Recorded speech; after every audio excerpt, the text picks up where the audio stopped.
पाशात्य देशधारिणी जय श्री कृष्ण चैतन्य प्रभु नित्यानंद श्री अद्वैत गदाधर श्रीवासादि गौर भक्त वृंदा हरे कृष्ण कृष्ण कृष्ण हरे हरे हरे राम राम राम हरे हरे हरे कृष्ण प्रभु thank you हरे कृष्णा प्रभु हरे कृष्णा दो निमिषம் ஸ்லைட் எடுத்து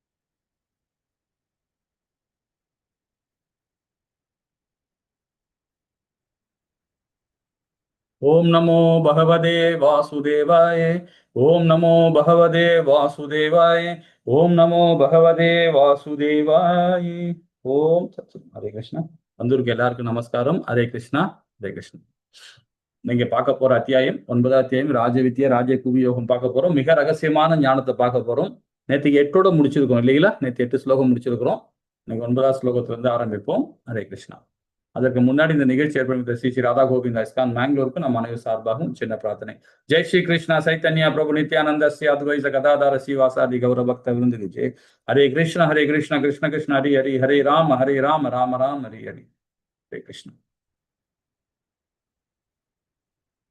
ஹரே கிருஷ்ணா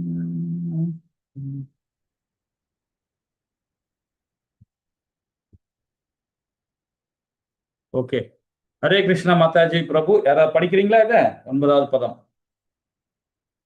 யாராவது ஸ்லோகம் படிக்கணும் கொஞ்சம் படிங்க அதாவது தெரியாத ஆளுங்க கூட படிக்கலாம் கொஞ்சம் முயற்சி பண்ணுங்க ஹரே கிருஷ்ணா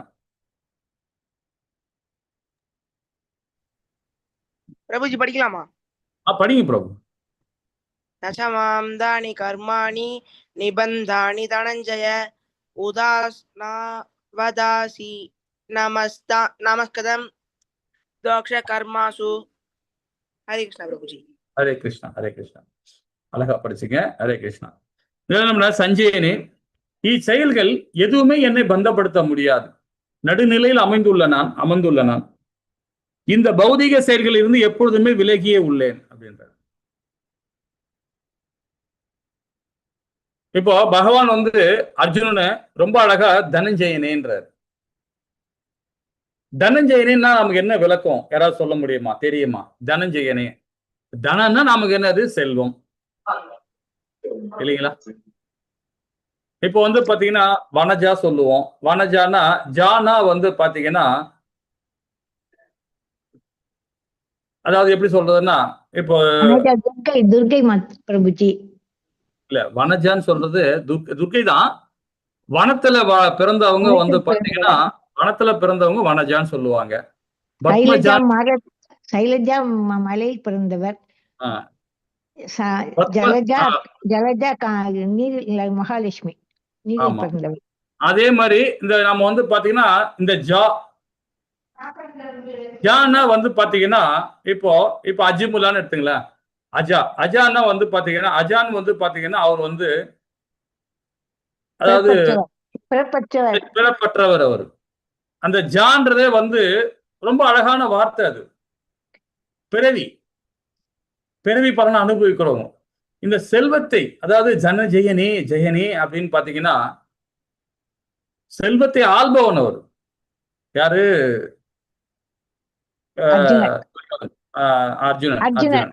அர்ஜுனன் துரியன் வந்துச்சு வாயில ஏன்னா இந்த கையில கொடுக்கறது இந்த கையில தெரியாது சொல்லுவாங்க யாரு இவர் கொடுக்கறது யாரு நம்முடைய அர்ஜுனன் கொடுக்கறது ஏன்னா நம்ம மகாபாரதத்துல கர்ணன் தானே அந்த மாதிரி தர்மமான சொல்லிட்டு இருக்காங்க இங்க நம்ம தமிழ்நாட்டுல ஒரு படம் வந்துடுச்சு சிவாஜி கணேசன் நடிச்சார் ஒரு படம் அதனால அது நம்ம எல்லாருமே அவரு ரொம்ப தலைமை தூக்கி ஆடினுக்கிறோம் கர்ணனை பத்தி கர்ணன் முழுக்க ரசோகுணம் கம்ப்ளீட் ரசோகுணம் அவரு ஆனா இவனுக்கு அர்ஜுன் அந்த மனநிலை கிடையாது ஒரு சத்திரனுக்கு அந்த குணம் இருக்கணும் ஆனா அந்த குணம் கிடையாது அர்ஜுனனுக்கு பக்தி முழு நேர பக்தி கொடுப்பான் அதுதான் பகவான தனஞ்சயனின்னு வரும் செல்வத்தை வெல்பவனே அது காரணம் இவன் பாத்தீங்கன்னா கர்ணன் கொடுக்கறது எல்லாருக்கும் தெரியும் ஆனா அர்ஜுனன் கொடுக்குறது யாருக்குமே தெரியும். இன்னி வரைக்கும் கேள்விப்பட்டிருக்கீங்களா பாருங்க. அர்ஜுனன் இது மாதிரி ஏதாவது சத்சங்களை சொல்லும் போதுதான் கேள்விப்பட்டிருப்பீங்க. ஏன்னா அந்த மாதிரி அவரு செல்வத்தை கொடுக்கிறவர். இதுக்கு ஒரு சின்ன ஒரு விளக்கம் கூட பார்க்கலாம் பாத்தீங்களா. ஒருத்தங்கிட்ட செல்வம் சேர சேர நம்ம என்ன பண்ணுவோம்? இப்போ நம்ம ஒரு 1,00,000 சேலரி வாங்குறோம். ஒரு 2,00,000 சேலரி வாங்க போறோம் அடுத்த வருஷம். அதுக்கு அடுத்த வருஷம் 4 வருஷம் 5 வருஷம் இப்படியே போகும்போது ஒரு 10,00,000 சேலரி வாங்கினா அதுக்கேற்ற மாதிரி நம்ம லைஃப் பெருசா போயிட்டே இருக்கும். தேவை இருந்துகிட்டே தான் இருக்கும் நமக்கு. நீங்க 1 கோடி ரூபாய் மாசம் சம்பளம் வாங்கினாலும் சரி, அதுக்குள்ள தேவை இருக்கும். இப்போ கூட பாருங்க, ஒரு நேத்து பார்த்தேன் நான். மொபைல்ல வந்தது எனக்கு அது மெசேஜ் வந்தது. என்னன்னு பாத்தீங்கன்னா, அம்பானி 46,750 கோடி ஒரே நாள்ல சம்பாதிச்சாராம். ஒரே நாள்ல. நான் நேத்து படிச்சேன். 46,000 கோடி. அந்த கோடியை வச்சு என்ன பண்ண போறாரு? ஒண்ணும் கிடையாது இல்லைங்களா? அதே டாடா என்ன பண்றாரு? ஏகப்பட்ட பணம், எவ்வளவு சொத்துகள், எவ்வளவு தொழிற்சாலைகள் வச்சிருக்காரு. பாதிக்கு மேல சமுதாயத்துக்கு கொடுத்தார். நான் இவங்க கொடுக்கலன்னு சொல்ல வரல, இவங்களும் தராங்க. ஆனா இவங்க பாத்தீங்கன்னா கொடுக்கறது வெளியே தெரியும். ஆனா அவர் அப்படி கிடையாது. டாடா அப்படி கிடையாது. அதுதான் அர்ஜுனனோட மனநிலை. நம்ம செல்வம் சேர சேர என்ன பாத்தீங்கன்னா அது மேல மோகத்துல போயிட்டு இருப்போம். ஆனா இவன் என்ன பண்றாருன்னா அந்த செல்வத்தை எல்லாத்தையும் கொடுத்துட்டே இருக்கதான் அவர் செல்வம் சேர்ந்துகிட்டே இருக்குது. அந்த செல்வம் சேர சேர சேர எல்லாம் இதே கீதை என்ன சொல்லுது பாத்தீங்கன்னா, அதிகமா ஆசைப்படக்கூடாது, அதிகமா பண ஆசை பேராசை இருக்கக்கூடாது அப்படிலாம் சொல்றார். கீதையில சொல்றார் பகவான் நமக்கு. ஆனா இந்த இடத்துல பாத்தீங்கன்னா செல்வம் சேர சேர இந்த பௌதிகவாதிகளுக்கு மைண்ட் வேலை செய்யாது. அது மேலதான் மோகமாவே இருக்குன்னு தவிர, அது யாருக்கா மற்றவங்களுக்கு உபயோகப்படுற மாதிரி கொடுக்கணும், தானம் கொடுக்கணும், இல்லாதவங்க கொடுக்கணும், ஏதாவது கோவில் கட்டலாம், இல்ல ஒரு இது பண்ணலாம், அதாவது சமூக சேவை ஏதாவது பண்ணலாம், ரோடு போட்டு தரலாம், இந்த மாதிரி சிந்தனை எல்லாம் வராது. அடுத்தது போயிருக்கணும். ஆனா அர்ஜுனோட மனநிலை பக்திமானா இருக்கனாலதான் அந்த இடத்துல அவனுக்கு தனஞ்சயனின்னு பேர் வந்து. ஓகேங்களா? அதுதான் பகவான் அவர் பேரை அழகா கூப்பிடுவார். செல்வத்தை வெல்பவனேன்னுவாரு, தனஞ்சயனேன்னுவாரு, தாவின் மகனேன்னுவாரு. சரி, இச்செயல்கள் எதுவுமே இப்ப நம்ம நேற்று படிச்சது 2 ஸ்லோகம் படிச்சேன், 3 ஸ்லோகம் படிச்சீங்களா? அது என்ன சொல்ல வந்தார் பாத்தீங்கன்னா, இந்த ரசோகுணத்தை பத்தி ரொம்ப அழகா கொண்டு வரார், குணங்களை பத்தி கொண்டு வரார். அதே மாதிரி இந்த பிரபஞ்சத்தை ஏன் படைச்சேன், யாரால படைக்கப்பட்டது, அதையும் நம்ம சொல்லி கொடுத்து வர்றார். இந்த ரகசியமான ஞானத்தை கொண்டு வர இந்த இடத்துல அதை கண்டினியூ சொல்றாரு. இச்செயல்கள் எதுவுமே என்னை பந்தப்படுத்த முடியாது, நடுநிலையில் அமைந்துள்ளேன் நான். இந்த பௌதிக செயல்கள் எப்போதுமே விலகியே உள்ளேன்றார். ஆன்மீகம் பௌதீகம் இந்த ரெண்டுத்துக்கு நடுவில் இருக்கார் பகவான். ரெண்டுமே படைச்சது பகவான் தான். ஆனா நானு நடுமத்துல இருக்காரு. ஏன்னா செயல் நாம தான் செய்யறோம், நாம தான் திங்க் பண்றோம், நாம தான் உணர்ச்சி வசப்படுறோம், எல்லாமே நாம தான் செய்யறோம், பகவான் செய்யல. ஆனா நம்ம பகவானே நம்ம குறை சொல்லிட்டு இருப்போம் இல்லைங்களா? இப்ப பாத்தீங்கன்னா நம்ம ஊர்ல எல்லாம் ஏன் பௌதிகவாதியா நம்ம எல்லாம் இருக்கோம்னு பாத்தீங்கன்னா நம்ம தாத்தா பாட்டி தான் சொல்லுவாங்க, இந்த ஊர்ல பாத்தீங்கன்னா மாட்டு வண்டி போச்சு, கழுதை இழுத்துன்னு போச்சு, நிறைய மூட்டைலாம் வச்சு நிறைய இழுத்துன்னு போகும்டா. இந்த ரோட்ல மாட்டு வண்டிகள்லாம் அப்படி போகும், அவ்வளோ மாடு இருக்குண்டா, அவ்வளோ கழுதைகள் இருக்குண்டா, அவ்வளோ அனிமல்லாம் இருக்குண்டான்னு சொல்லுவாங்க. நம்ம முன்னோர்கள் சொல்லுவாங்க இல்லைங்களா, நம்ம கிராமத்துல எல்லாம் பாத்தீங்கன்னா. இதே சென்னையில பழைய போட்டோஸ் எல்லாம் பாத்தீங்கன்னா, அந்த காலத்து போட்டோஸ் எல்லாம் பாத்தீங்கன்னா மவுண்ட் ரோட்ல குதிரை வண்டி தான் நிறைய இருக்கும். குதிரை வண்டி, கழுதை வண்டி, மாட்டு வண்டி, இதுதான் போயின்னு இருக்கும். ஆனா இன்னைக்கு இருக்கா பாத்தீங்களா, நாகரிகமா வந்துடுச்சு. ஆனா நம்ம என்ன பண்றோம், அந்த குதிரையை அடிச்சு சாப்பிடுறோம், கழுதையை அடிச்சு சாப்பிடுறோம், எல்லார் வயிற்றுக்குள்ளேயும் கோழி கிடக்கு, எல்லார் வயிற்றுக்குள்ளேயும் ஆடு கிடக்கு. எதெல்லாம் சாப்பிடக்கூடாதோ அதெல்லாம் புடிச்சு சாப்பிடுறோம். சாப்பிட்டு அதை முத்தி கொடுக்குறோம். அதை முத்தி கொடுத்து திரும்பவும் நாம சாப்பிட்ட பிறகு நாம என்ன கதியாகும் தெரியுங்களா? நாம அடுத்தபடி ஆடாதான் பிறப்போம், மாடாதான் பிறப்போம். நம்ம என்ன சாப்பிடுறோமோ அதுதான் நமக்கு. இது நான் சொல்லல, கருட புராணம் சொல்லுது. இன்னைக்கு மனுஷன் எல்லாமே விலங்கா தான் இருக்கிறான். ஏன்னா அந்த விலங்கை சாப்பிட்டு சாப்பிட்டு சாப்பிட்டு ஆசை. ஏன்னா அது ரசோகுணம். ஆடு மாடு கோழி எல்லாம் ரசோகுணம். அது அது என்ன அதோட குணத்தை அதோட குணம் அப்படிதான் இருக்கும். அந்த உடல்ல கிடக்கும் இல்லையா, அந்த உடலோட அந்த இருக்கும், சம்மந்தப்பட்டிருக்கும். அதை நாம அதை சாப்பிடும் போது வச்சுக்கலேன், நமக்கு அந்த குணம் வந்துடும். அப்ப நாமெல்லாம் அதை சாப்பிடுறவங்க எல்லாருமே எப்படி இருப்பாங்கன்னா அந்த குணத்தை தான் நம்ம செயல்பட்டு இருப்போம். அனிமலமா தான் நடந்துட்டு இருப்போம். இப்ப அப்படித்தானே இருக்கோம் நாம. பாருங்களேன், அனிமல் வந்து பச்சா பார்க்கவே பார்க்காது. அதுக்கு பசி எடுக்குன்னா என்ன ஒண்ணும் செய்யும் இல்லைங்களா? ஒரு சிங்கத்தை விட்டீங்கன்னா அது என்ன பண்ணும்? அது பசி எடுத்தா சாப்பிடும். அதே மாதிரிதான் நமக்கு பணம் வேணும். அனிமல் மாதிரி தான் நம்ம வாழ்ந்துட்டு இருக்கோம். இப்ப வந்து மனுஷன்லாம் இப்ப இருக்கலாம் அனிமலா இருக்காங்க. மனுஷன்லாம் ஃபுல்லா அனிமலா இருக்கிறாங்க கம்ப்ளீட்டா. இன்னொரு சின்ன ஒரு விஷயம் சொல்றேன் கேளுங்க, கதை மாதிரி. ஒரு புருஷன் பொண்டாட்டி 2 பேர் இருக்கிறாங்க. அவங்க இப்பதான் கல்யாணம் பண்ணிக்கிட்டாங்க. கல்யாணம் பண்ணும்போது ஒரு நல்ல ஒரு வசதியா வாழ்ந்திருந்தாரு அவரு. தொழில கொஞ்சம் மந்தப்பட்டு போச்சு அவருக்கு தொழில. அந்த நேரத்துல தன்னுடைய மனைவிக்கு கரு உண்டாயிடுச்சு. கரு உண்டான பிறகு ஒரு 4 மாசம் 5 மாசம் இருக்கும். 5 மாசம் குழந்தை வயித்துல உண்டாயிடுச்சு. அப்ப இவர் இப்ப சொல்றாரு, நமக்கு வந்து பொருளாதாரமே இல்ல, தொழிலும் மந்தப்பட்டு போச்சு, நமக்கு செல்வமும் இல்ல, இந்த குழந்தை வேண்டாம், ஒரு நாள் எடுத்துக்கலாம் அப்படின்னு அந்த குழந்தைய அவங்க வேணாம்னு சொல்லிட்டு அபார்ஷன் பண்ணி ஏதோ பண்ணி கேன்சல் பண்ணிடுறாங்க. அபார்ஷன் பண்ணிட்டாங்க. அப்புறம் அந்த இடம், இந்த வீடும் வேண்டாம், இங்க இருந்து வேண்டாம், நம்ம இங்க இருந்து போயிடலாம் அப்படின்னு சொல்லிட்டு இங்க இருந்து கிளம்பிடுறாங்க. அந்த வீட்டுல இருந்து அவங்க கிளம்பிடுறாங்க.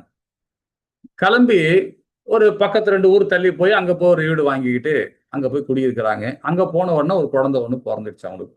கொஞ்சம் வசதி ஆயிட்டாங்க. கொஞ்சம் வீடு மாறினோடனே கொஞ்சம் வசதி ஆயிட்டாங்க. ஏதோ கொஞ்சம் பணம் சேர்ந்துச்சு. கொஞ்சம் வேலை பார்த்துட்டு ஒரு குழந்தைய பெற்றுக்கிட்டாங்க. திருப்பியும் அதே ஊருக்கு வராங்க. கொஞ்ச நாளுக்கு அப்புறமா ஒரு 4-5 வருஷம் பிறகு, அது ஒரு 5-6 வருஷம் பொறுத்து திருப்பி அந்த ஊருக்கு வராங்க. அந்த ஊர்ல அந்த வீட்லயே திருப்பியும் குடி வராங்க. குடி வந்து கொஞ்சம் ஆன பிறகு பாத்தீங்கன்னா, அந்த பிறந்த குழந்தை இருக்கு பாத்தீங்களா, இப்போ 2வது குழந்தை பிறந்துக்கல, அதுக்கு வந்து பேய் பிடிச்சிச்சு. ஏன்னா அது என்ன பேசுது, என்ன செயல்படுது, பெரிய ஆளுங்க பேசுற மாதிரி பேசுது அந்த குழந்தை. பெரிய ஆளுங்க என்னெல்லாம் பேசுவாங்க, வேற லாங்குவேஜ்ல பேசுவாங்க, அந்த மாதிரிலாம் பேசுது அந்த குழந்தை. இப்போ கூட பாத்தீங்கன்னா நம்ம கேரளால பாத்தீங்கன்னா சோட்டாக்கரைல போய் பாத்தீங்கன்னா அங்க அந்த அந்த பேய் பிடிச்சவங்க எல்லாம் பாத்தீங்கன்னா திடீர்னு ஹிந்தி பேசுவோம், திடீர்னு ரஷ்யன் லாங்குவேஜ் பேசுவோம், ஜெர்மன் லாங்குவேஜ் பேசுவோம், சம்மந்தமே இல்லாதான் பேசுவாங்க. வீடியோவே இருக்கு. அது மாதிரி இந்த குழந்தை செயல்படுது. இந்த 4 வயசு குழந்தை அது மாதிரி செயல்பட்டு. அப்புறம் என்னன்னு சொல்லிட்டு விசாரிக்கும் போதுதான் தெரியுது, நீங்க முதல் குழந்தை இறந்துருச்சு இல்லையா, அதோட ஆத்மா இங்கதான் இருக்கு, இந்த வீட்டிலே தான் இருந்தது. நீங்க திரும்பவும் அந்த ஆத்மா நீங்க வந்த பிறகு அந்த ஆத்மா இந்த குழந்தைக்குள்ள போயிருக்கு. அதுக்கப்புறமா அவங்க அப்போ ஒண்ணு கேக்குறாங்க, என்னங்க என்ன பண்ணலாம் அப்படின்னு. அந்த குழந்தைக்கு, அந்த ஆத்மாக்கு நீங்க பண்ணணும், இல்லைன்னா அவங்களுக்கு வந்து திரும்ப அந்த குழந்தையோட ப்ராப்ளம் தான் வரும் அப்படின்னு.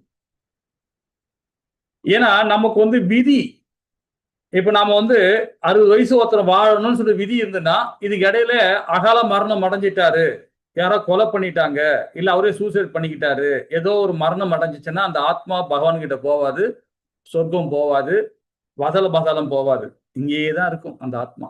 இது நான் சொல்லல, புராணங்கள் சொல்லுது, இதிகாசங்கள் சொல்லுது. அந்த ஆத்மா இங்கே சுத்தி கிடக்கும். இப்போ இந்த குழந்தைய, அந்த 6 மாச குழந்தை, அதை கொன்னுட்டாங்க இல்லையா, அந்த ஆத்மா வந்து அந்த குழந்தைகிட்ட போய் அவங்களை சித்திரவதை பண்ணுது. அதுக்கப்புறம் அந்த ஆத்மா திருப்திப்படுத்துறாங்க. இதுல இருந்து நம்ம என்ன தெரியுதுன்னு பாத்தீங்கன்னா,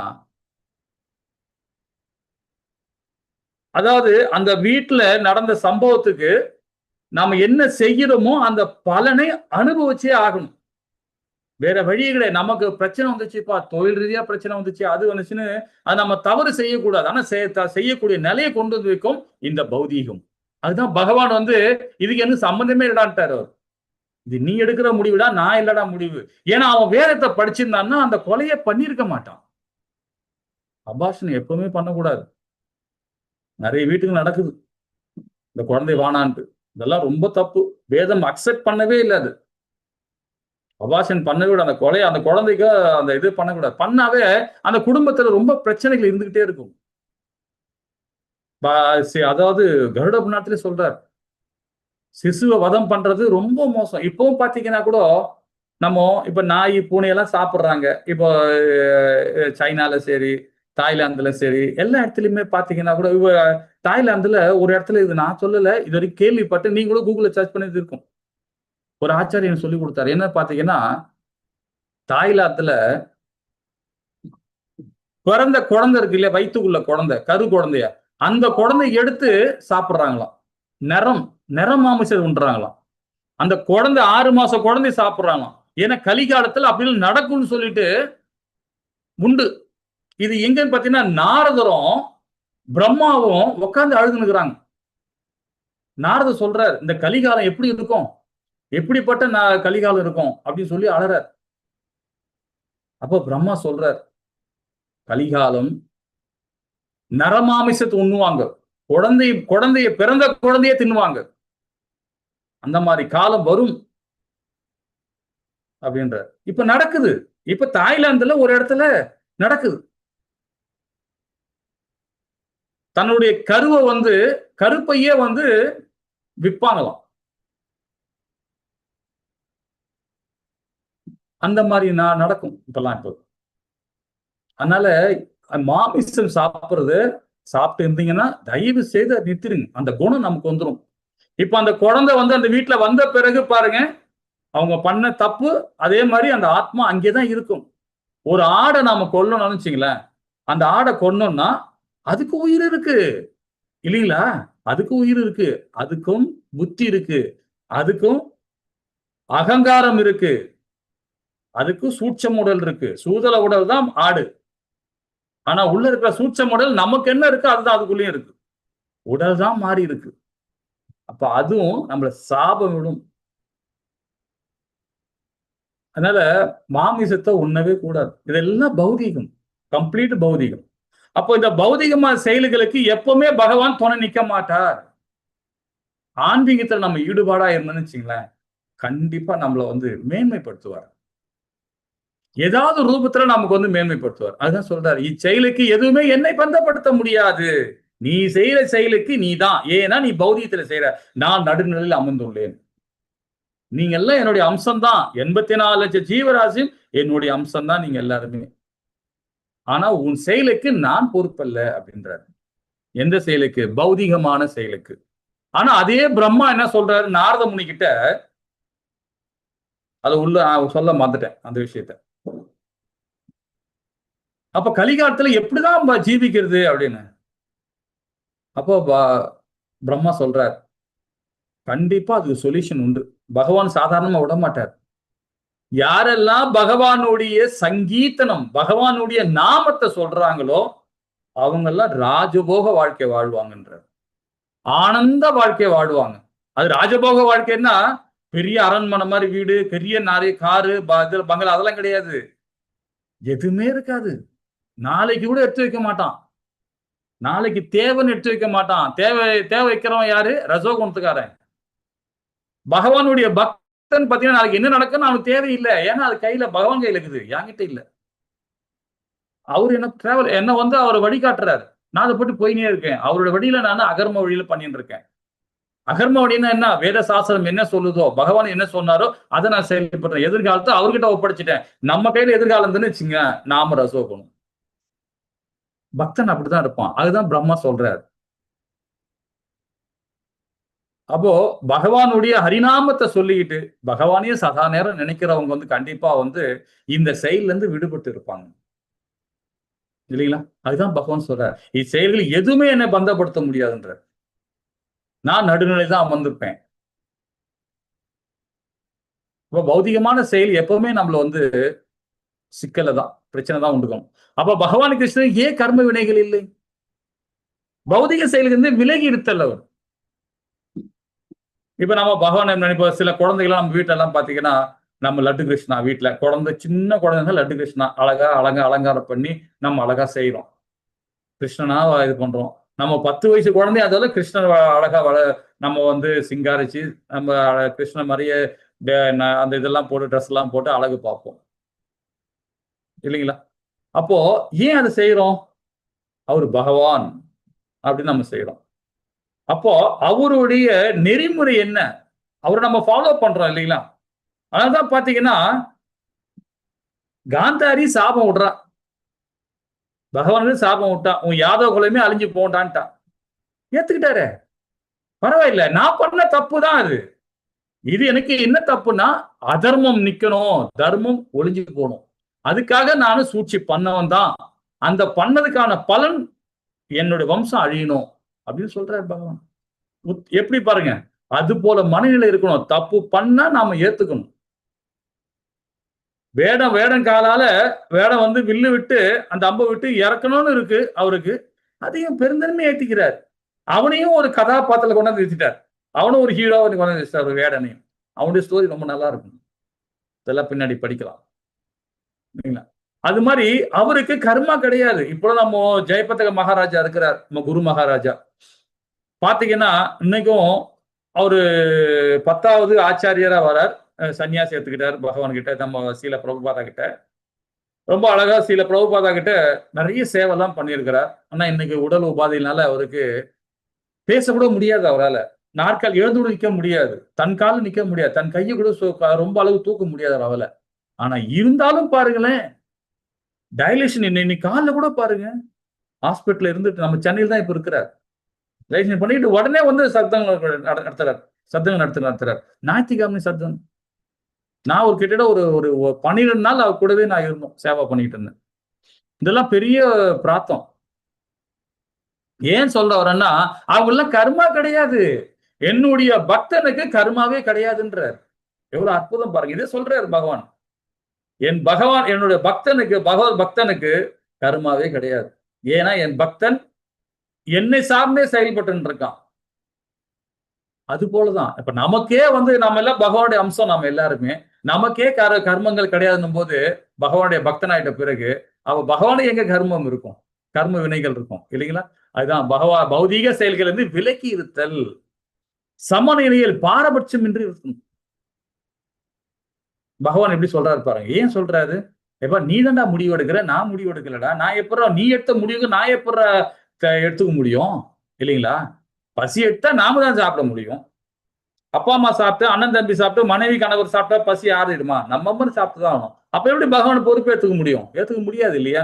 நம்ம செஞ்ச தவறுக்கு நாம தான் அனுபவிச்சாகணும். நல்லது பண்ணாலும் நாம தான் அனுபவிக்க போறோம், கெட்டது பண்ணாலும் நாம தான் அனுபவிக்க போறோம் இல்லைங்களா? நல்லது கெட்டது பௌதிகத்துல வரும், ஆனா ஆன்மீகத்துல நல்லது கெட்ட பத்தி தெரியாது அவங்களுக்கு. சதா நேரமே சந்தோஷம்ன்றதே கிடையாது, துக்கம்ன்றதே கிடையாது பக்தனுக்கு, பகவானுடைய பக்தனுக்கு இல்லைங்களா? இப்படித்தான் நாமும் அகர்ம வழியில இருக்கணும். அகர்ம வேலை செய்தோம் என்றால் கர்ம வினைகள் நமக்கு கிடையாது. எந்த தேவர்களும், எனக்கு உண்மையா சொல்ல போனா நான் மீன ராசிங்க, 4வது அதாவது 3வது ரேவதி நட்சத்திரம், எனக்கு சரியான சனி பகவான் ஆட்சி நடக்குது, 7.5 சனி நடந்துக்குது, எனக்கு பிச்சு எடுத்துருவாரு என்ன. ஆனா எதை பத்தி எனக்கு கவலைப்படுறது கிடையாது. எனக்கு கோவில்ல 3 வேளை சாப்பாடு போடுறாங்க, பகவானை கட்டி பிடிச்சிட்டு வேதம் பண்ணிட்டு இருக்கோம், நல்லா உபநேசம் பண்ணிருக்கோம், எந்த பிரச்சனையும் எனக்கு இல்லை. குடும்பத்துல போனாலும் சரி, அங்கே எந்த பிரச்சனையும் கிடையாது. ஏன்னா நமக்கு கர்ம வினை கிடையாது. நம்ம பகவானை சதா நேரமே அவரை பாடிக்கிட்டே இருக்கோம், அவரை பத்தி நினைச்சுக்கிட்டே இருக்கோம் இல்லைங்களா? அதுதான் சொல்றாரு, இப்படித்தான் நாமும் அகர்ம வழியில இருக்கணும். வேத சாஸ்திரங்கள் சொல்லப்பட்டது, ஆச்சாரிகள் சொல்லப்பட்டது, அதை நம்ம ஃபாலோ பண்ணணும்னு வச்சுக்கன்னா நமக்கு கர்மமே கிடையாது. அதான் பகவான் சொல்றார், என்னுடைய பக்தர்கள் என்ன சொல்றாங்களோ அதுதான் வேதம் அப்படின்றார். எப்படி இருக்கு பாருங்க, என்னுடைய பக்தர்கள் என்ன சொல்றாங்களோ அதுதான் வேதம். அப்போ வேதம் அவங்களுக்குள்ளதான் இருக்கு. பகவானுடைய பக்தன் ஆயிட்டோம்னு வச்சுக்கலாம், நாம தான், நமக்குள்ளதான் வேதமே இருக்கு. அதுக்காக யாரையும் சாபம் விடக்கூடாது. பகவானுடைய பக்தன் சாபம் விட மாட்டான், நல்லா இருக்கணும் தான் ஆசைப்படுவான். தப்பு பண்ணிட்டியா, சரி இனி பண்ண மாட்டேன், நல்லா வருவ, முயற்சி பண்ணு அப்படின்னு சொல்லுவான் பகவானுடைய பக்தன் இல்லைங்களா? ஹரே கிருஷ்ணா. அப்ப நமக்கு யாருக்குமே கர்ம வினைகள் இல்லை, அப்ப பகவானுக்கு எப்படி கர்ம வினை இருக்கும் இல்லைங்களா? ஹரே கிருஷ்ணா. 10வது பதம் மாத்தாச்சு.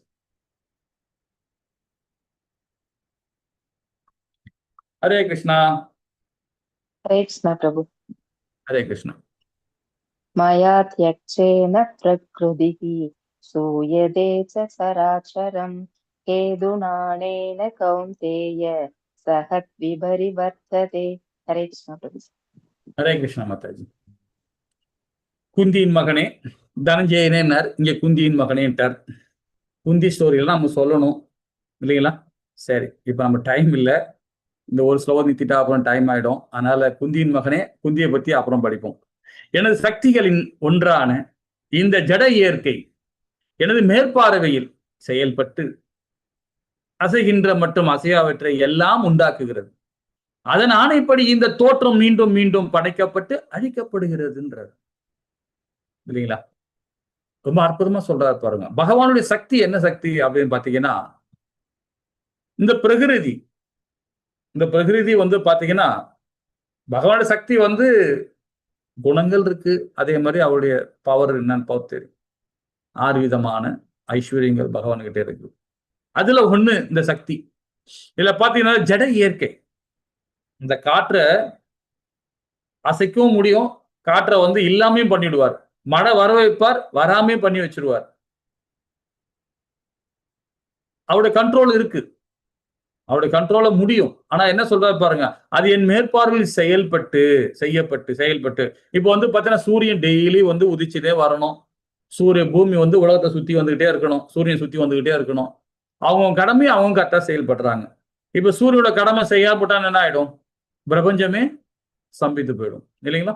அவங்களுடைய என்ன செய்யணுமோ அந்த செயல, அந்த கர்மகாரியங்கள் அவங்க பண்றாங்க. தேவர்கள் சூரியன் பண்றாரு, சந்திரன் பண்றாரு, பூமி தாய் பண்றாங்க, வாயு பகவான், இந்திர பகவான் எல்லாம் அவங்கவுங்க இதுல அவங்க செயல்பட்டு இருக்காங்க. இது யாரால மேற்பார்வை இருக்கு? பகவானோட மேற்பார்வையில. ஒரு இடத்துல பாத்தீங்கன்னா தர்மர் சாபம் வாங்கிட்டார். தர்மர்னா யம தர்மர் சாபம் வாங்கினார். சாபம் வாங்கிட்ட பிறகு அவர் திருப்பியும் மனிதனாக பிறக்கணும்ன்றாங்க, பூலோகத்துல பிறந்தாகணும். அப்ப இப்ப யம தர்மராஜன் கீழே வந்துட்டாருன்னா இதை யமலோகத்தை யார் கண்ட்ரோல் பண்றது? எப்படி எல்லாத்தையும் போட்டு கொல்றது? எப்படி எல்லாரையும் நம்ம ஒரு இது பண்ண முடியும் இல்லைங்களா? அப்போ அது உடனே பகவான்கிட்ட வராங்க. ஏன்னா அவர் தானே மேற்பார்வையாளர், அவர் இல்லாம எதுவுமே அசையாது. உடனே அவர் பண்றார். சரி, ஓகே. ருத்திரர்கள் இருக்காங்க. அதுல ஒரு ஆளை தூக்கி 8வது ருத்திரரை தூக்கி வந்து இதுல போடுறாங்க. யமலோகத்தை நீ தான் கண்ட்ரோல் பண்ணு அப்படின்ட்டு. அதுக்கப்புறம் அவர் என்ன பண்றாரு? யம தர்மராஜா கீழே வந்து விதுரரா அவதாரம் எடுக்கிறார். விதுரரா வரார், அதாவது திருதாசனுக்கு தம்பியா வரார், பாண்டுக்கு தம்பியா வரார். ஒரு தாழ்ச்சி குளத்துல பெண்ணுக்கு மகனாக வர்றாரு. அவரோட ஸ்டோரி வந்து கொஞ்சம் நம்ம படிக்கலாம், பின்னாடி வரும், நான் படிக்கலாம். விதுரரோட பாருங்க, படிச்சிருக்கோன்னு நினைக்கிறேன், இருந்தாலும் நம்ம சொல்றேன். சோ அங்க வந்து விதுரர் வந்து பிறக்கிறார். ஏன் நினைச்சீங்கன்னா அந்த சாபம், ஏன்னா தேவருக்குள்ள கூட அது வந்து அந்த சாபத்தை வந்துச்சுன்னா அவங்க செயல்பட்டு தான் ஆகணும். அப்போ அந்த இடத்துல ஒரு ஸ்தானத்தை உருவாக்குறார் பகவான். ஏன்னா அந்த அந்த அந்த கர்மகாரிகள் நடந்துகிட்டே இருக்கணும். அது இப்போ யம தர்மராஜா கீழே வந்துட்டான்னா அந்த இடத்துல ஒன்னால போட்டாகணும். இது யார் மேற்பார்வையிறது? பகவான் தான். அது சொல்யூஷன் பகவான் தான் கொடுக்குறாரு. அதே மாதிரி நமக்கும் அப்படிதான். இப்ப நாம 2 குழந்தை வந்துச்சு, நான் சன்னியாசி ஆக முடியுமானா கடினம் தான். ஆனா நான் கண்டிப்பா எடுத்துக்கணும். எப்ப எடுப்பேன்னு வச்சுக்கலாம், தன்னோட பிள்ளைகள் 2 பிள்ளைகள் இருக்காங்க எனக்கு. 2 பிள்ளைகளும் அவங்க கால நின்று அவங்க தாயை காப்பாற்றுற அளவுக்கு அந்த பக்குவம் அடைஞ்சிட்டாங்கன்னா சன்னியாசி நான் எடுத்துக்கலாம், தப்பு இல்லை. இது வேதம் அக்செப்ட் பண்ணுது, கர்மம் கிடையாது இல்லைங்களா? அது என்னுடைய கடமை என்ன? 2 பிள்ளைகள் நல்லபடியா அவங்களுக்கு திருமணம் பண்ணி வைக்கணும், அவங்க கால நின்று அவங்க நல்லபடியா ஒரு எஜுகேஷன் கொடுத்தாச்சு, இனி வேலை கிடைக்கணும், வேலை கிடைச்சி அவருடைய லைஃபை அவர் பார்த்துக்கணும், அது வரைக்கும் நான் இருக்கணும். அதுக்கப்புறம் நான் சன்னியாசி எடுத்துக்கலாம். அப்ப நமக்கு அந்த கடமை இல்லை நமக்கு. அது போல எல்லாருக்கும் அப்படிதான்.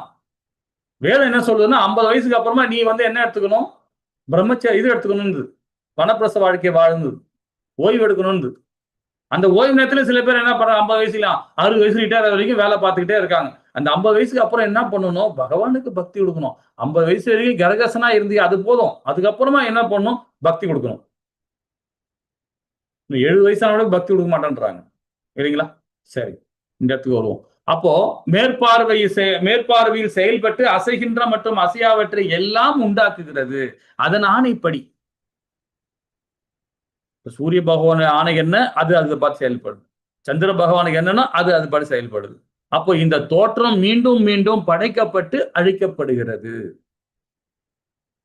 பகவானுடைய ஆணை அது இல்லைங்களா? அப்ப பகவான் கிருஷ்ணர் பரம இயக்குனர், அவர் டைரக்டர், அவர் டைரக்ஷன் கொடுத்துங்கிறார். அவர் பௌதிக சகலத்துக்கு அனுமதிக்கு மட்டுமே தருகிறார். அதாவது பௌதீக சக்திக்கு அனுமதி மட்டுமே தருகிறார். பிரகிருதி அவரின் சார்பாக விவாகம் செய்கிறது. சூரியன், சந்திரன், இந்திரன் எல்லாமே அவங்க நிலையில இருந்து அவங்க சேவை பண்ணிட்டு இருக்காங்க, அவங்க நிர்வாகிச்சு இருக்காங்க இல்லைங்களா? பகவான் ஒதுங்கி இருக்கிறார். ஆனா அவங்க வேலையை கரெக்டா அவங்க பண்ணிக்கிட்டே இருக்கிறாங்க. அதை மேற்பார்வையிட்டு பகவான் அதை பார்த்துக்கிட்டே இருக்கிறார். சரி, இப்ப நாம 11ல இருந்து 14வது பதம். பலர் பல விதமாக பகவான் கிருஷ்ணரை போற்றுகின்றனர். நம்ம எந்த வகையில போற்ற போறோம்ன்றத இந்த ஸ்லோகம் மூலியமா நம்ம தெரிஞ்சுக்கலாம். 11, 12, 13, 14 இந்த 4 ஸ்லோகத்தை பார்த்துடலாமா? ஹரே கிருஷ்ணா. 11வது ஸ்லோகம் மாதாஜி. हरे कृष्ण प्रभु। हरे कृष्ण। अवजानन्ति मामूढाः मानुषीं तनुमाश्रितं परं पावम् अजानन्तः मम भूतमहेश्वरम्। हरे कृष्ण। हरे कृष्ण।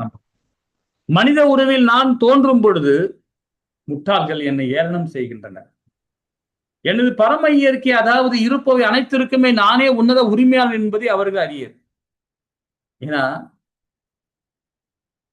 பகவான் பாத்தீங்கன்னா 2 கை சொரூபத்துல இங்க நமக்கு அவதாரம் கொடுத்துருக்கிறார். ஏன்னா அவங்க கேட்டதே பாத்தீங்கன்னா தேவகி தாயாரும் வாசுதேவரும் கேட்டாங்க சிறைச்சாலையில. ஆனா பகவான் முதல்ல அவதாரம் எடுக்க முன்னாடி காட்டுறார், அவர் ரூபத்தை காட்டுறார், 4 கை சொரூபத்துல காட்டுறார், பரமாத்மா ரூபத்துல காட்டுறார் பகவான். அதை பார்த்த உடனே தேவகி தாயாருக்கு பயம் வந்துடுச்சு. பகவானே, நீ எப்படி வாமன அவதாரம் எடுத்தியோ, விஷ்ணு அவதாரம் எடுத்தியோ, அதே மாதிரி எனக்கு அங்க எப்படி எனக்கு பிள்ளையா பிறந்த இல்லையா, அதே மாதிரி எனக்கு நீ 2 கை சொரூபத்துல வந்தா போதும்னு நினைக்கிறார் பகவான். தாயார் கேட்கிறாங்க. தாயார் யார்? தேவகி தாயார். தெரியுமா யாருக்காவது? முற்பிறவியில அவங்க என்னவா இருந்தாங்க? தேவகி தாயார். வாசுதேவர் நம்ம முன்னாடி படிச்சிருக்கிறோம், சொல்லியிருக்கேன்னு நினைக்கிறேன். வாசுதேவர் முன்னாடி என்னவா இருந்தார்? வாமன அவதாரம். என்ன மாதாஜி?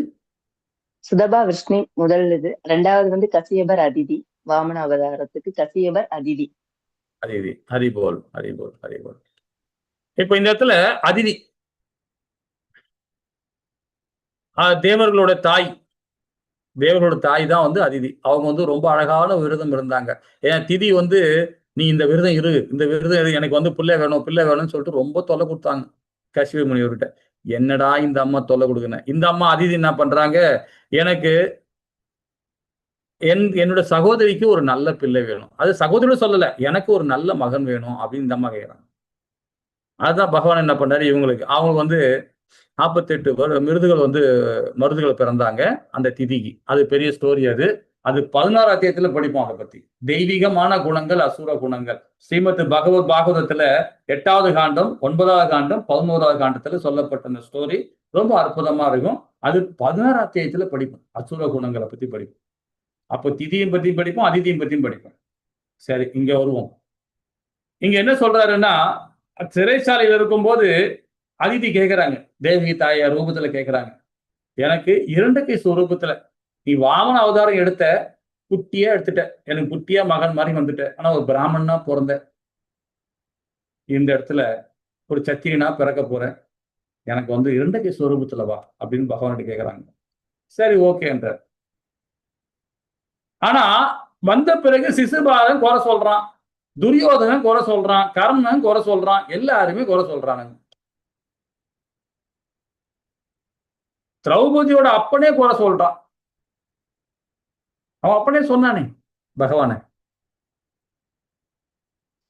இல்லைங்களா? அப்போ எல்லாருமே முட்டாள்களா இருக்கிறாங்க. நான் தோன்றும் போது முட்டாள்கள் என்னை ஏளனம் செய்கின்றனர். பிரம்மாவே பாத்தீங்கன்னா, கிருஷ்ணர் இங்க பகவான் அவதாரம் எடுத்திருக்கிறார். சாதாரண 2 கை சொரூபு தான் அவதாரம் கொடுத்துருக்கிறார். அதனால அவருக்கு வந்து அந்த இதெல்லாம் இருக்காது, அந்த பகவானோட சக்தி கிடையாதுன்ட்டு அவரே என்ன பண்றாரு, அவர்கிட்ட ஒரு லீலை வச்சிடுறாரு. யாரு? பிரம்மா. எல்லா ஜீவராசிகளுக்கும் ஆதி அந்தமா இருக்கிறவர் அவரு. பிறப்பிடமா இருந்தவர். ஆதி அந்தம் இல்ல, எல்லாருக்கும் அவர் தான் முதன்மை.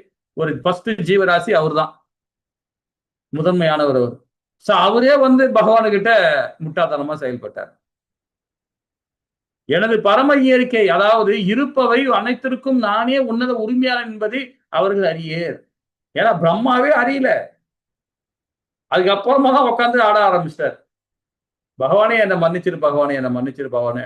எத்தனை வருஷங்கள் தவம் இருந்தார் தெரியுங்களா? அப்போ பகவான் சொல்றாரு, பிரம்மா விட்டுட்டு பரவாயில்ல போ, நான் மன்னிச்சிட விட்டுருவேன். முடியே முடியாது. பிரம்ம சமீத்தை ரொம்ப அழகா பண்ணாரு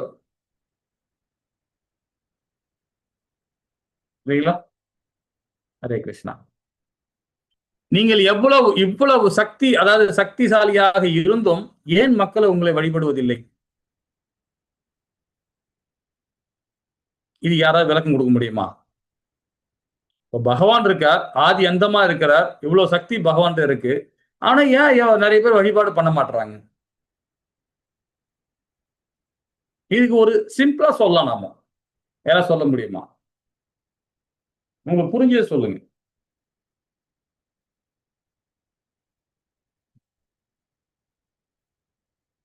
ஹரே கிருஷ்ணா.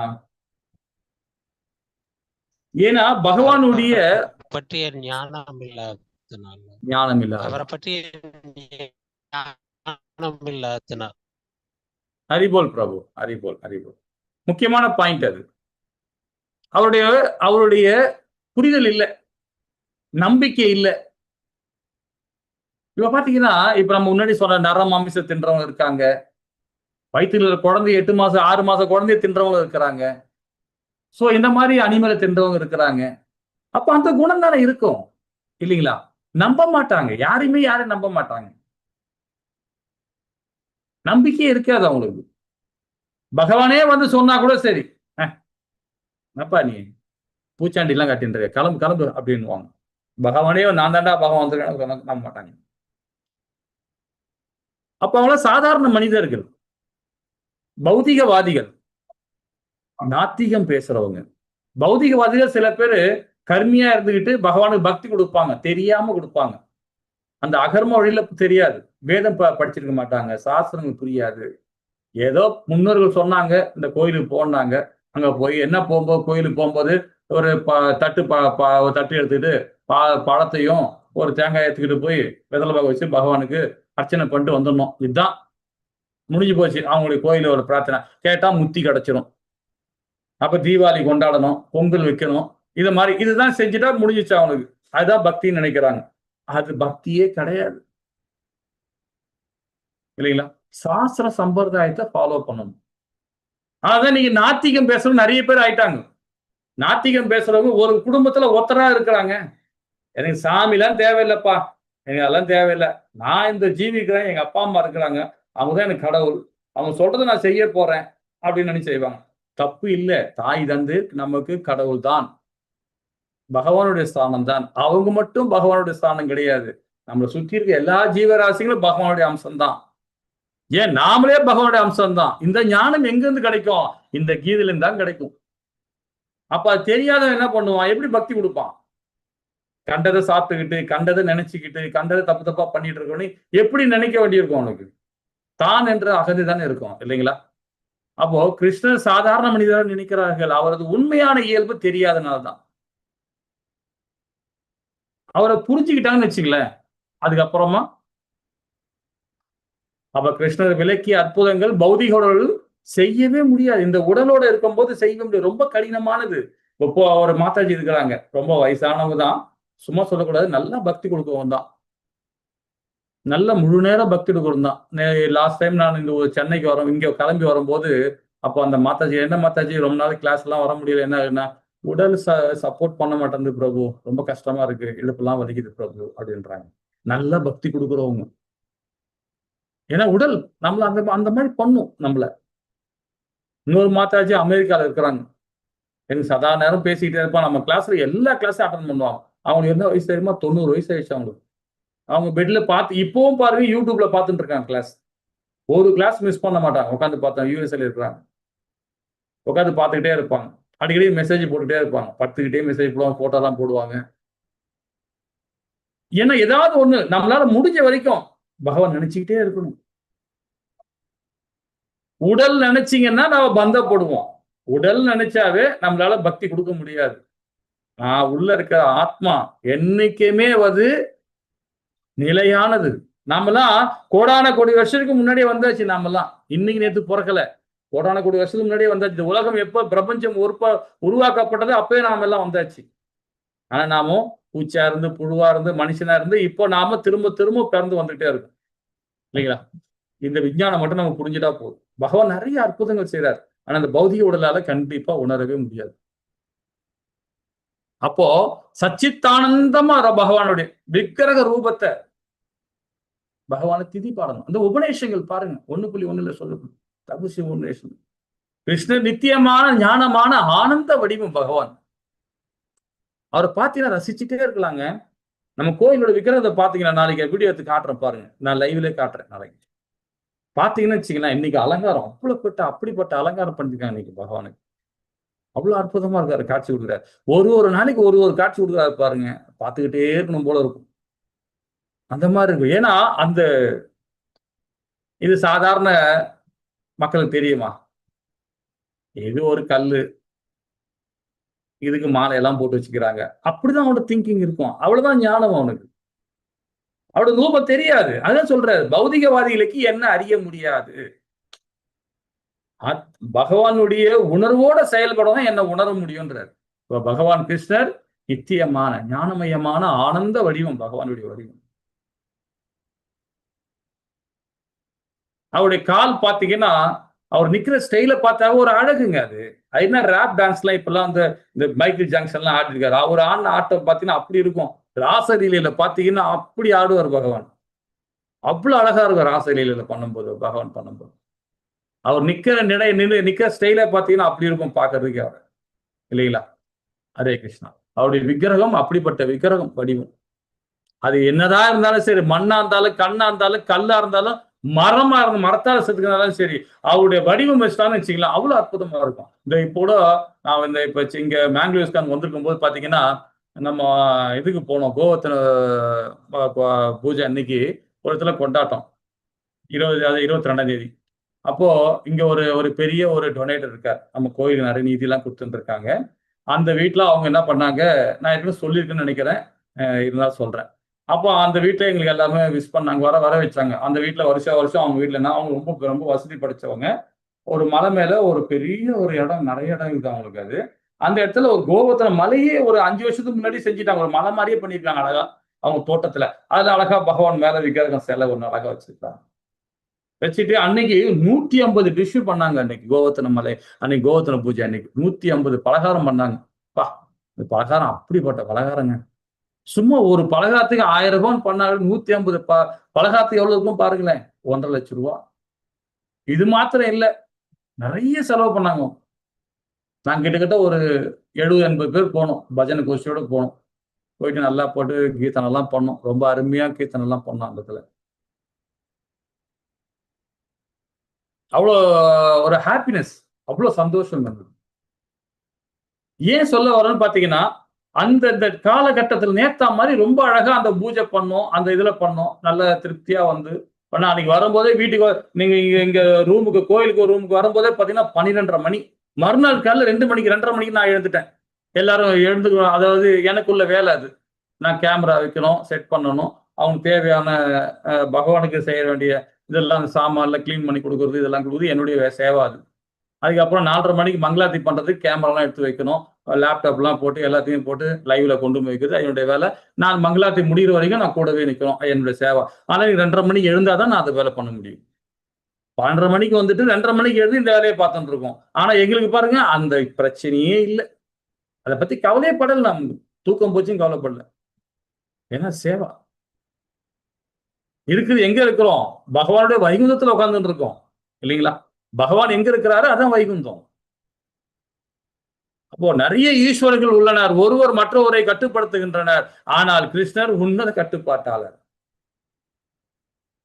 நிறைய ஈஸ்வரர்கள் உள்ளாங்க இருக்காங்களா. எல்லாம் பாத்தீங்கன்னா இப்ப நாம எல்லாமே பகவானுடைய அம்சம். நாம எல்லாருமே எல்லா ஜீவராசியும் இந்த ஒரு எறும்பு போகுது, எறும்பும் பகவானுடைய அம்சம் தான். பகவானுடைய பக்தன் என்ன பண்ணுவான், அது எறும்பா பார்க்க மாட்டான், கிருஷ்ணரே ஓடியாரம் தான் பார்ப்பான். அப்ப கிருஷ்ணர் ஓடியாரம் என்ன பண்ணுவான், அதை கொல்ல நினைப்பானா, கொல்ல மாட்டான். அதுக்கு ஏதாவது ஒண்ணு சக்கரை வைக்கலாமா, அரிசி வைக்கலாமா, மாவு வைக்கலாமான்னு பார்ப்பான் பகவானுடைய பக்தன். என்னடா இதெல்லாம் இது இந்த காலத்துல இதெல்லாம் ஏத்துக்கவே முடியாம எல்லாம் சொல்றாரு அப்படின்னு நினைப்பேங்க. ஏன்னா பகவானுடைய பக்தன் அப்படிதான் இருப்பான். அதை பத்தி கவலைப்பட மாட்டான். மத்தவங்க நம்ம ஏளனம் பண்ணுவாங்களே, என்ன முட்டா பையன் மாதிரி நடந்துக்கிறானேன்னு அதை பத்தி கவலைப்பட மாட்டான். அவனுடைய தர்மம் என்ன, அந்த ஜீவராசிக்கு ஏதாவது பண்ணணும். இவருடைய சீல பிரபுபாதா என்ன பண்ணாரு, ரூம்ல இருக்கும்போது ஒரு கரப்பாம்பூச்சி வந்துடுச்சு, ஒரு காக்ரோச், நல்ல பெரிய கரப்பாம்பூச்சி பிடிச்சிட்டாரு. பிடிச்சிக்கிட்டு என் ரூமுக்கு ஏன் வந்த, அதுகிட்ட பேசுறாரு. என் ரூமுக்கு ஏன் வந்த நீ, நான் இங்க எல்லாம் சுத்தமா வச்சுக்கிறேன், சாம்பிராணி எல்லாம் போட்டு வச்சிருக்கேன் இல்லையா, சரி நான் உனக்கு முத்தி கொடுக்குறேன், அதனால சொல்லிட்டு அது தூக்கி போட்டார். அது கையில யாராவது பிடிச்சாவே இறந்துரும். அது பூச்சிகளும் அப்படிதான் இல்லைங்களா, அது தூக்கி வெளியே போட்டார். நான் உனக்கு முத்தி கொடுக்குறேன் அப்படின்னு போட்டார். இது யார் சொல்ல முடியும், பக்தர்கள் தான் சொல்ல முடியும். அது கீழே விழுந்தாலும் இறந்துரும், அது தூக்கி போட்டாலும் இறந்துரும், விட்டாலும் இறந்துரும் இல்லைங்களா. அவர் என்ன சொல்றாரு, உனக்கு நான் முத்தி கொடுக்குறேன் அப்படின்னு தூக்கி போடுறாரு. அவர் கொல்லல, தூக்கி தான் போட்டார். என் ரூமுக்கு இனிமே வராத, உனக்கு முத்தி கொடுக்குறேன் அப்படின்றார். நம்மளால முடிஞ்சு அதான் செய்ய முடியும் இல்லைங்களா. ஒரு ஜீவராசி, ஒரு ஆடு வருது, ஆடு ஒரு கோழி வருது, நாம தின்றாங்க, மத்தவங்க தின்றாங்க, நாம தின்ன மாட்டோம். அது என்ன நினைப்போம், சொல்லி அதை வாழ்த்தணும். அதுதான் பக்தனோட செயல்பாடு இல்லைங்களா. அதை சொல்றாரு, நிறைய ஈஸ்வரர்கள் உள்ளனர், ஒருவர் மற்றவரை கட்டுப்படுத்தினார். ஆனால் கிருஷ்ணர் உன்னத கட்டுப்பாட்டாளர். ஹரே கிருஷ்ணா. 12வது ஸ்லோகம் மாதாஜி. ஹரே கிருஷ்ணா. மோகா சாமோக கர்மாணக மோகஞானா விசேதசக ராட்சசீம் ஆசுரீம் சைவ பிரகிருதிம் மோகினீம் ஸ்ரீதாகா. ஹரே கிருஷ்ணா பிரபுஜி. ஹரே கிருஷ்ணா. இவ்வாறு குழம்பியவர்கள் ராட்சசனமாக கருத்துக்களாலும் நாத்திக கருத்துக்களாலும் கவரப்படுகின்றனர். அத்தகைய மயங்க நிலையில் அவர்களது முக்திக்கான ஆவல்கள் பல நோக்கு செயல்களால் அறிவு பயிற்சி ஆகிய அனைத்துமே தோல்வி அடைகின்றன. அறிவு பயிற்சி என்ன பயிற்சி பாருங்க, பௌதிக ஞானம். கேட்டா நான் டாக்டர் படிச்சிருக்கேன், நான் கலெக்டர் படிச்சிருக்கிறேன், நான் ஒரு இன்ஜினியரிங் படிச்சிருக்கேன், நான் ஜட்ஜா இருக்கிறேன், நான் பெரிய ஹையர் போஸ்டிங் அரசியல்வாதியா இருக்கேன். எதுக்கு, ஒண்ணுமே கிடையாது. இதெல்லாம் எதுக்கு, பௌதிகத்துக்கு தான், பணம் சம்பாதிக்கிறதுக்கு தான், சுகமா இருக்கிறது தான் அந்த அறிவு யூஸ் ஆகும். ஆன்மீக அறிவு இருக்கணும். ஆன்மீக அறிவு இருந்தாதான் சமுதாயத்துக்கு தொண்டு செய்யற பக்குவம் இருக்கும் இல்லைங்களா. அதான் சொல்றாரு பாருங்க, இவ்வாறு குழம்பியவர்கள் ராட்சசனமாக கருத்துகளாலும் நாத்திக கருத்துகளாலும் கவரப்படுகின்றனர். நாத்திகம் பேசுறவங்களாம் பாத்தீங்கன்னா, அவங்க ஸ்பீச் பாத்தீங்கன்னா அவ்வளவு அற்புதமா இருக்குங்க. உண்மை, பகவானே சொல்றாரு, அவங்களாம் அறிவாளி இல்ல, அவங்களாம் முட்டாள் இல்ல, அவங்களாம் அறிவாளின்றார் பகவான்.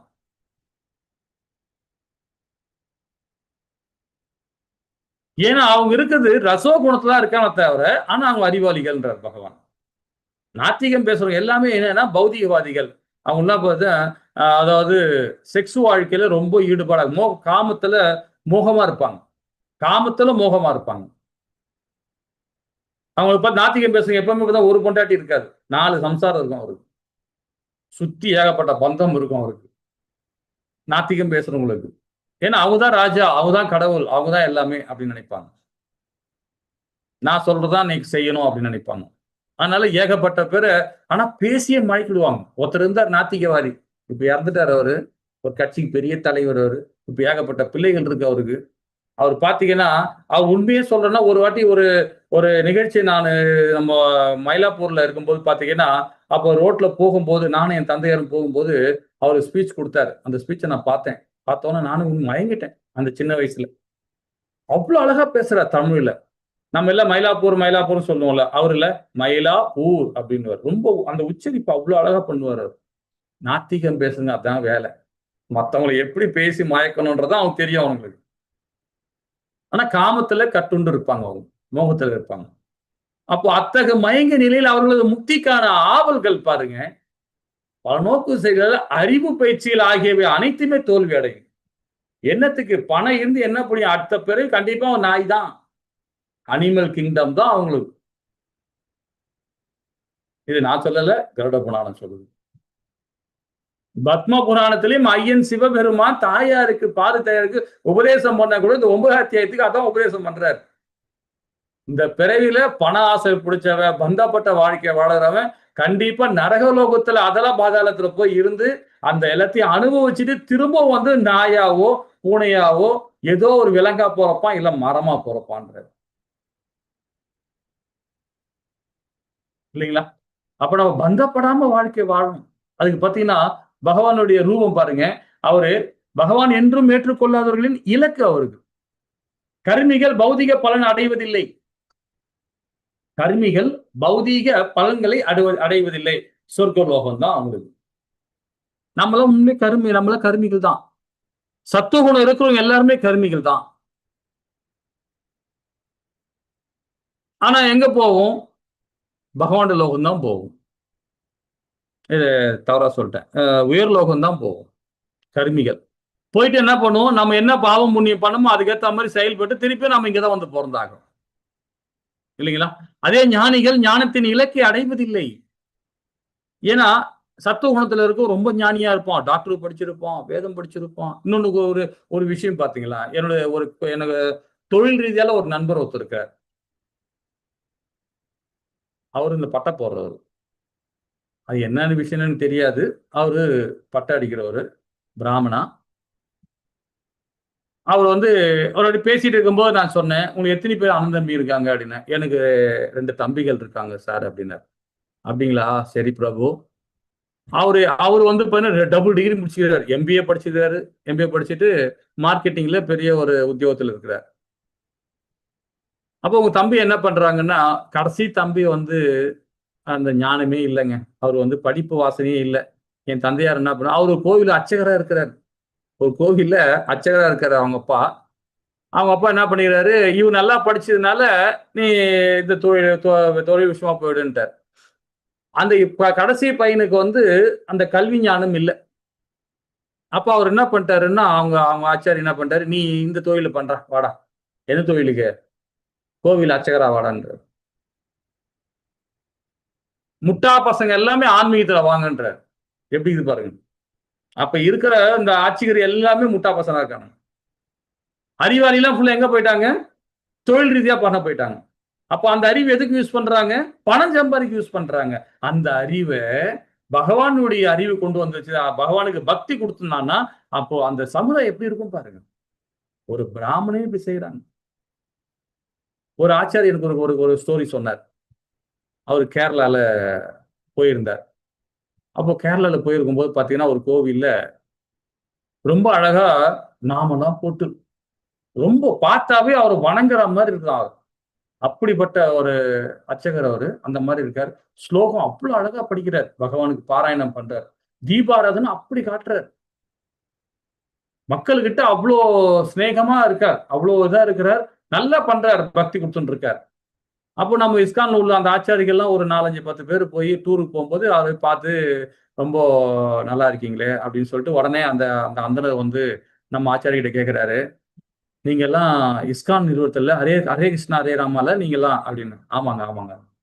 உங்களுக்கு உலகம் ஃபுல்லா நிறைய பக்தர் இருக்காங்களாமே, பக்தர்கள் பக்தி கோடி நிறைய பேர் இருக்காங்களாமே, வெளிநாட்டுலாம் இருக்காங்களாமே, வெளிநாட்டுல உங்களுக்கு கோவில் இருக்காமே அப்படின்னு அந்த அர்ச்சகர் கேட்கிறார். ஆமாங்க, இஸ்கான் வந்து எல்லாத்துலயும் இருக்குங்க அப்படின்னு. என் பையன் நல்லா படிச்சிருக்கிறான், அவனுக்கு ஒரு உத்தியோகம் வாங்கி கொடுங்களேன் வெளிநாட்டுல இருந்தா அப்படின்னு கேட்டாரு. உடனே நம்ம ஆச்சாரி கேட்டாரு, ஏங்க உங்களை பார்த்தாவே அப்படி இருக்கு, எவ்வளவு அழகா சேவை பண்றீங்க, எவ்வளவு அழகா பண்றீங்க, உங்க பிள்ளைய அந்த வழியில கொண்டு வரலாம் இல்லையா ஐயா அப்படின்னு சொன்ன. பௌதிக ஞானம் கிடைச்சிச்சு இல்லையா, நீங்க ஆன்மீக ஞானத்தை ஊட்டினீங்கன்னா அந்த குழந்தை இன்னும் 1000 பக்தர்கள் உருவாக்குவான் இல்லையா, அப்போ நாடு எப்படி செய்வேன? அதெல்லாம் வேணாங்க, அவனுக்கு பணம் சம்பாதிக்கணுங்க அப்படின்றாரு. அப்ப அவங்க உபதேசம் பண்ணாலும் வேஸ்ட். சரிங்க நாங்க பாக்குறோங்க அப்படின்னு சொல்லிட்டு வந்துட்டாங்க. அது மாதிரி அந்த பிராமண கோட்டில உள்ளவனே தன்னுடைய பிள்ளைய நல்லா படிக்கிற பையனை வெளிநாட்டுல போய் சம்பாதிக்கணும்னு அமைச்சிடுறாங்க. சரியா படிக்காம புத்தி இல்லாத பையனத்தை கொண்டு வந்து அர்ச்சகர் ஆக்கிடுறாங்க. அப்ப அவன் என்ன பண்ணுவான்? உட்காந்து ஆட்சியம் தட்டு, டேய் காசை போடுறான், டேய் காசை போடுறான், காசை போடுறான்னுவான். அதுல இருந்து என்ன எடுக்கலாம், என்ன எடுக்கலாம், என்ன பண்ணலாம், வியாபாரம் பண்ணலாமா, அது பண்ணலாமா, அப்படிதான் பண்ணுவான் இல்லைங்களா? சோ ஞானிகள் ஞானத்தின் இலக்கை அடைவதில்லை அந்த பௌதிகத்தில் இருந்தா. என்னதான் டாக்டர் படிச்சாலும் சரி, ஆன்மீக தன்மை இல்லைன்னா டாக்டர் படிச்சு பலனே கிடையாது, பலனே கிடையாது. அப்ப பேரளவு பக்தர் முழுமை கடவுளை திரும்பி செல்லவே முடியாது. சும்மா பேருக்குன்னா நான் பக்தரா இருக்கேன், பகவானுடைய பக்தர், கோயிலுக்கு போனோமா, நான் போனோமா, அம்மா தீபாவளிக்கு சூப்பரா குளிச்சம்மா, நல்லா குளிச்சுட்டேன், ஏன்னா நம்ம பகவான் சொன்ன மாதிரி நான் செஞ்சுட்டேம்மா அப்படின்னு வச்சுட்டு மறுநாள் பார்த்தீங்கன்னா வேற மாதிரி இருப்பாரு. ஏமா வைகுண்ட ஏகாதசி இப்ப பாத்தீங்கன்னா வருஷத்துக்கு 24 ஏகாதசி வரும் ஒரு வருஷத்துக்கு. நம்ம வீட்டுகள்ல பாத்தீங்கன்னா எங்க வீட்டுல சொல்லுவாங்க, மத்த ஏகாதசி எல்லாம் விட்டுருவாங்க, கண்டதை சாப்பிடுவாங்க, நான்வெஜ் இல்ல வேற ஏதாவது கண்டம்னு சாப்பிடுவாங்க, விரதம் இருக்க மாட்டாங்க. அந்த வைகுண்ட ஏகாதசி மட்டும்தான் விரதம் இருப்பாங்களாம். ஏன்னா அன்னைக்கு இருந்தா டக்கு டேரக்டா முத்தி கிடைச்சிருமா.